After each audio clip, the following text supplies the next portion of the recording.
Bonjour tout le monde, j'espère que vous allez bien. Je suis très contente de vous retrouver. Aujourd'hui, je vais partager avec vous la recette de ma quiche terre et mer. C'est vraiment très facile à faire. Parmi les ingrédients, il y a un poisson, également une charcuterie et des légumes. Les goûts se marient à la perfection et on peut le dire, n'ayant pas peur des mots, cette quiche est une vraie tuerie. J'espère que la recette va vous plaire. Si c'est le cas, n'oubliez pas de mettre un like. Vous pouvez bien sûr vous abonner à ma chaîne si ce n'est pas encore fait. Et surtout, n'oubliez pas, c'est très important d'activer la cloche sur toutes les notifications. Sans plus attendre, je vous montre toutes les étapes en images. C'est parti!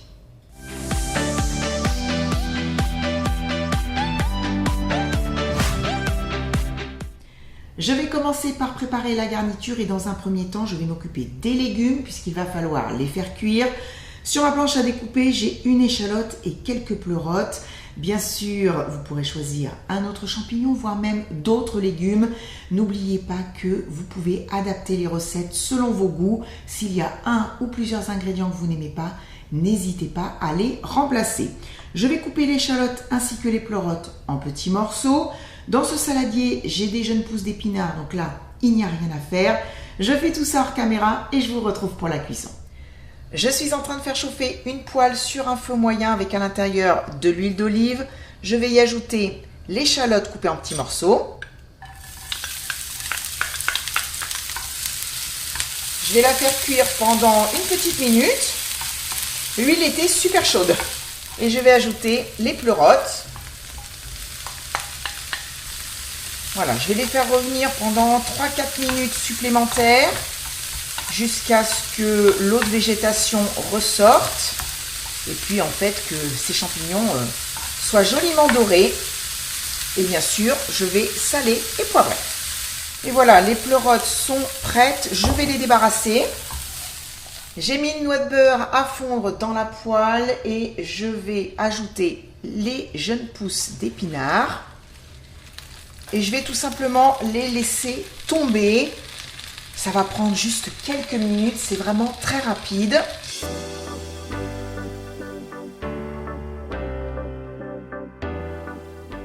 Ça a plutôt réduit, hein. Ça c'est normal. Les épinards, ça fait beaucoup de volume, mais au final, il n'en reste pas beaucoup. Je les ai salés et poivrés. Je vais maintenant les débarrasser dans un tamis, au-dessus comme ça d'un saladier, tout simplement pour qu'ils puissent s'égoutter. Pendant que les légumes sont en train de refroidir, je vais finir de m'occuper de la garniture. J'ai quelques tranches de pancetta que je vais couper en petits morceaux. Et puis ici, j'ai 2 pavés de saumon. Alors bien sûr, vous pourrez choisir un autre poisson, voire même des crevettes. Vous ferez vraiment comme vous voudrez. J'ai ôté la peau. J'ai également enlevé les arêtes sur les 2 parties les plus épaisses à l'aide d'une grosse pince à épiler. Et je vais également les couper en petits morceaux. J'ai sorti mon moule préféré lorsque je fais une quiche. C'est un moule avec un fond amovible. Vous pouvez retrouver dans la barre d'information un lien si vous souhaitez l'acheter. Je vais y ajouter une pâte brisée que j'ai achetée dans le commerce. Alors surtout, ne me jugez pas. Je vous dis ça parce que j'ai déjà eu quelques critiques sous d'autres vidéos sur le fait que j'achète une pâte toute prête. Il m'arrive de faire une pâte brisée maison, c'est sûr que c'est meilleur. Mais je vais vous dire une chose, chacun fait comme il veut. Vous pouvez choisir une pâte feuilletée ou une pâte brisée, qu'elle soit faite maison ou achetée dans le commerce, peu importe. Le plus important, c'est que ce soit bon. J'ai mis mon four en mode chaleur tournante à préchauffer à 170 degrés. Je vais faire l'appareil à quiche. Dans ce saladier, j'ai du fromage frais, ail et fines herbes.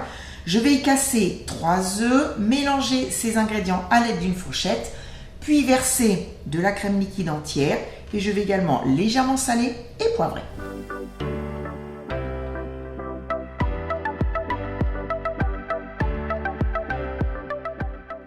Je viens de sortir le fond de tarte du réfrigérateur, il est donc bien froid.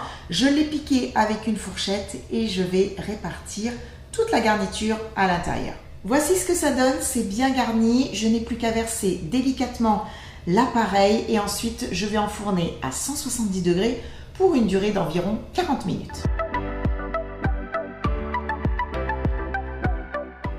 Je vous présente ma quiche terre et mer. Elle a passé exactement 42 minutes dans le four Elle est absolument magnifique et je peux vous dire que ça sent très très bon. Vous pouvez bien sûr la déguster chaude, tiède ou froide selon vos préférences. Voilà, moi j'ai rien d'autre à ajouter. J'espère vraiment que cette recette vous a plu. Merci à vous d'avoir regardé cette vidéo et je vous dis à très bientôt pour une nouvelle recette. Bye bye!